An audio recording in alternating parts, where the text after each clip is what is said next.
우리가 살펴보고 있는 이 족보, 이 계보는 바벨론 포로 생활에서 돌아온 그 이스라엘 백성들에게 그들이 속한 지파와 가문이 어디인지를 알려주었을 뿐만 아니라 이 지파와 이 가문을 누가 선택했는가?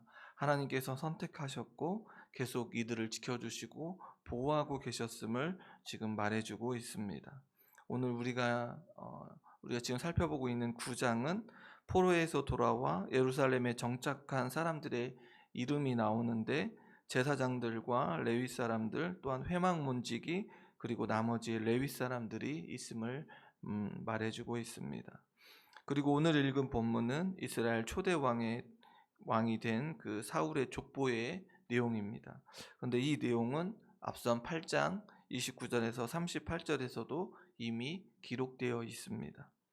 앞선 전장의 내용은 베냐민 지파의 후손들이 하나님의 은혜와 다윗 왕조의 아래에 번영하였음을 강조하였다면, 오늘 이 본문의 족보는 10장에서 다룰 그 사울 왕의 그 왕의 내용, 그 사울 왕과 다윗 왕의 그 이야기의 그 내용을 연결을 위해 기록되었음을 알게 되는데, 저자는 유다 지파와 다윗 왕에게 관심이 있습니다. 그리하여 다윗의 왕국 등극을 좀 더 극적으로 소개하기 위해 사울 왕의 족보와 그 죽음에 관해 언급할 필요가 있어서 다윗 왕의 등극 앞에 누구를 이야기를 하고 있냐면 사울의 족보를 다루고 있습니다. 이 족보를 통하여 우리가 잘 알고 있듯이 망할 것 같은 이 사울의 이 가문이 망하지 아니하고 다시금 번성했던 그 이유가 있습니다. 그 이유를 살펴보면서 누구를 깨닫게 되냐면 하나님의 그 사랑과 그 하나님의 인자하심을 깨닫게 되어지는데, 오늘 그 하나님의 인자하심과 그 사랑을 깨닫는 그런 복된 시간이 되어지기를 소원합니다.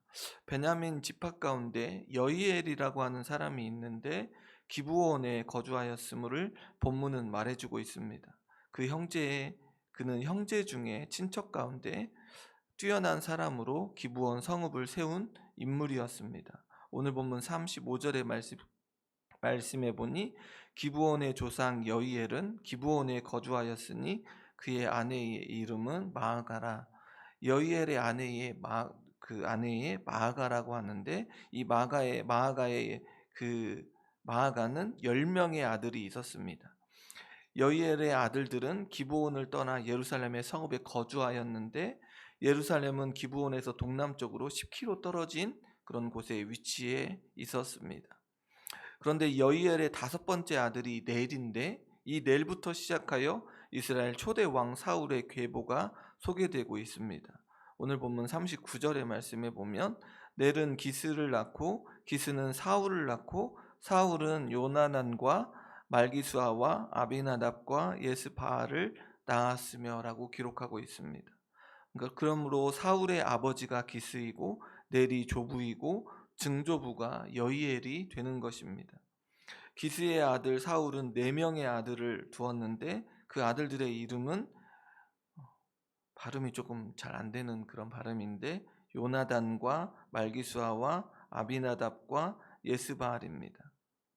사울의 아들 중 요나단의 가문의 이야기가 등장하는데 40절에 요나단의 아들은 무리바알이라, 무리바알은 미가를 낳았고, 이렇게 기록되어 있는데, 앞선 8장에서도 언급하고 있는 것처럼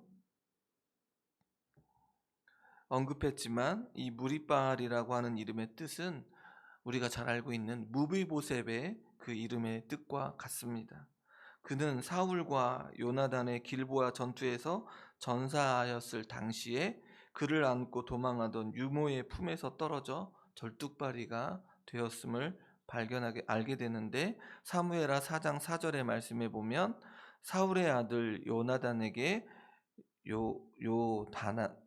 나단에게, 이 발음이 잘 안 되더라고요. 제가 나단에게 다리 저는 아들 하나가 있었으니 이름은 무비보셋이라.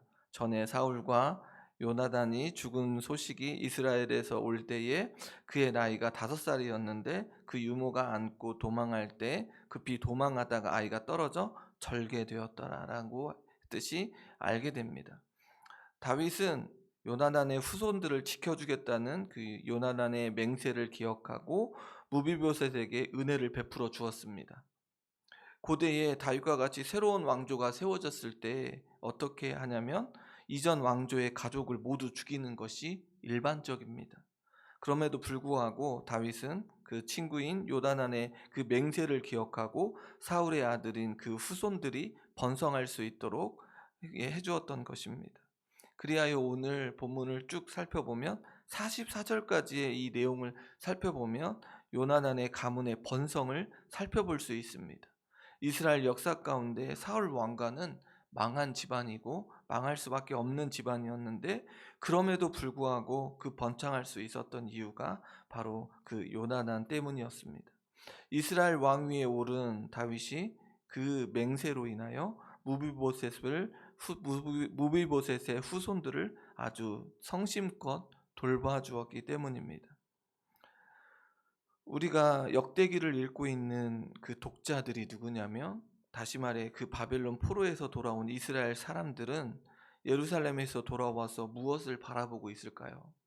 지금 이 글을 읽고 있는 독자들, 포로에서 돌아온 이스라엘 사람들은 예루살렘에 돌아왔을 때 무엇을 바라보고 있을까요?